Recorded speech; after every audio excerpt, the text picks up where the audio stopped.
Twice a week, a firefighter dies in the line of duty. Heroes in the truest sense of the word.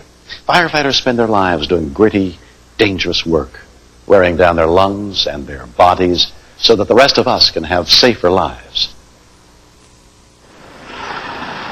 With its picturesque hills, narrow streets, and rows of wooden houses, San Francisco has always been a firefighter's nightmare.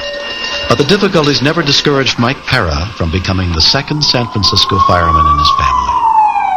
I've wanted to be a firefighter most of my life. My father was a firefighter in San Francisco. I grew up around it. I guess I was about probably 4 years old when he became a firefighter. And it's all I ever really wanted to do. It's a special camaraderie. All right, you got the salad, huh, babe? Yeah. Wonderful.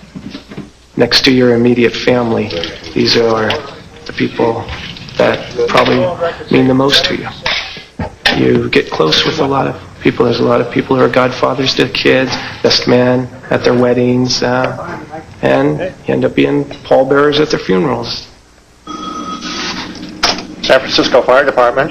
We have a fire. All right, what's burning there, please? It's bad. What's burning? A house. It's bad. All right, we'll be right there. Thank you. Box 2313, the address 132 Langton Street, Broad Street, Harrison. Or Engine 1, Engine 8, Engine 29, Struck 1, Struck 8, Division 1, Battalion 3, Rescue 1. This is reported as a fire in the building. Response Control 1.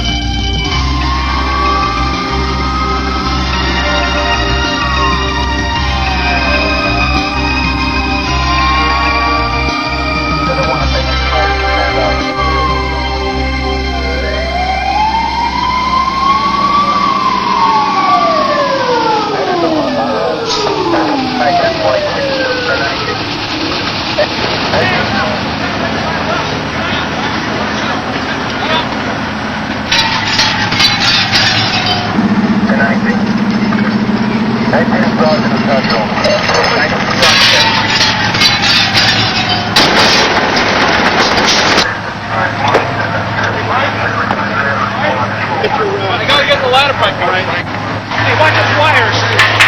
Those wires, they get hot from a high tension wire. Sometimes it looks like we're doing more damage than the fire caused. We have to make sure that the spread of fire hasn't extended. Sometimes it gets going and you don't realize it for a couple of minutes how far it's spread. If it's burning, a lot of times it doesn't give off smoke. So you have to tear open things and break things just to check it out. Franklin Heyer lives on the top floor of the apartment building. They are chopping my roof down. I know it. I'm watching them. After the fire's been extinguished and the crowd's outside looking, they notice the firefighters up in the windows or on the roof throwing things out. Looks like we're just cleaning out their apartment, throwing their belongings out in the street. It's tough to see someone see their whole life devastated. Oh, that's why, because they tore your closet too long. Which one's your apartment? That one, mine's the next one. There's probably nothing left inside you, really. Yeah, he knows.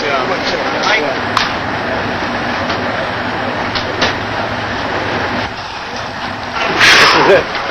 It was it, anyway. Thanks very much. I appreciate that. Boy, how many times have I climbed these stairs?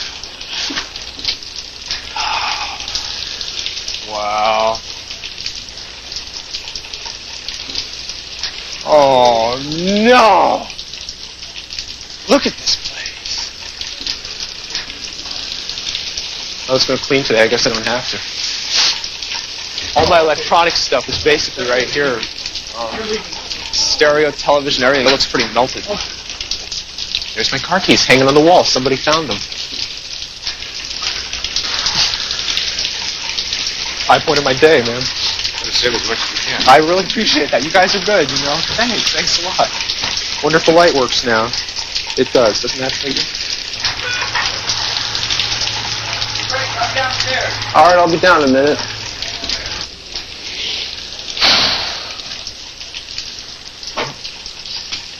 Save that tune. Oh, I really want to stay in here any longer. I'm going to get out. Embers from the ceiling have gotten embedded in Mike's right eye. feel very vulnerable at times in this job, but you don't think about it until you're home or you're safe surroundings and you've got your family around, and you stop and think that, geez, I was on that roof last night, a step here, a slip there, and I wouldn't be coming home this morning. It's over.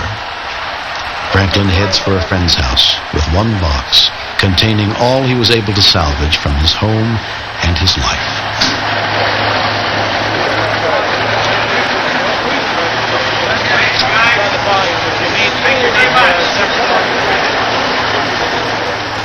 When his shift ends after 24 hours at Engine Company 35, Mike returns home to his son Casey and his wife Holly.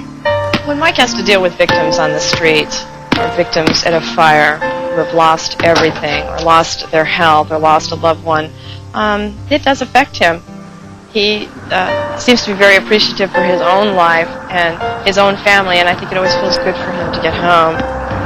Every night that he's on duty, we do speak at 10 or 11 o'clock at night and tell each other that we love each other before we go to bed, because as much as I know that he's as careful as he can be, there's situations that both of us can get into that we don't have any control over, and I may not see him again. Mike makes an effort to stay in shape. Smoke and stress are hard on firefighters and can take years off their lives. His father died of a work-related heart attack at just the age Mike is now. But even off-duty, Mike can't resist responding to a passing siren. I'd never consider going into another line of work because of the danger, because of anything that could happen. That's part of me. And somebody has to do it, and I still enjoy doing it. So as long as it's enjoyable, I'll continue. I've resolved myself to the fact that I've lost a major part of my life. What this event's done as far as changing my life goes is it certainly has driven home the fact that everything's pretty temporary. It can all pretty much disappear quickly, including your life. People become so used to what they've got around them, and, you know, when they misplace the sock and they can't find it, you know, that's the thing that ruins their day, you know, and I certainly can't let things like that ruin my day anymore. Next. The suspect had this whole thing planned out. He had his bicycle. He had everything he needed with him.